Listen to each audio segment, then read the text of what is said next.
I'm on the much touted high-speed rail network in China. In fact, this is the high-speed train that I've actually taken from Beijing South Station, and I'm headed towards Tianjin. That's the venue of the SCO summit.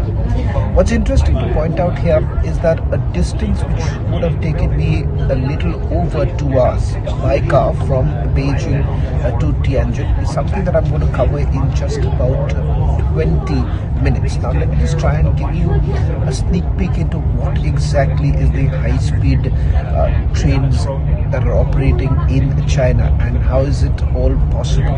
In fact, just quickly take a look at the quality of the trains here. In fact, I'm just going to try and pan it over and just quickly give you a sense of how it all looks. In fact, this train would be touching up to 350 kilometers per hour.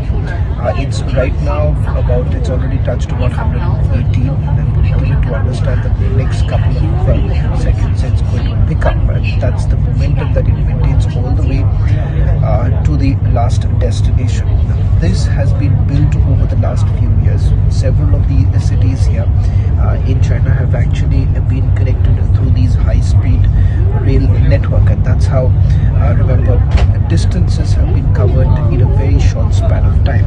Just take a look at the speed at which the train is actually now moving, and so we're heading towards Tianjin, from where over the next few days we're going to constantly send you updates of what China has been calling as the largest SCO summit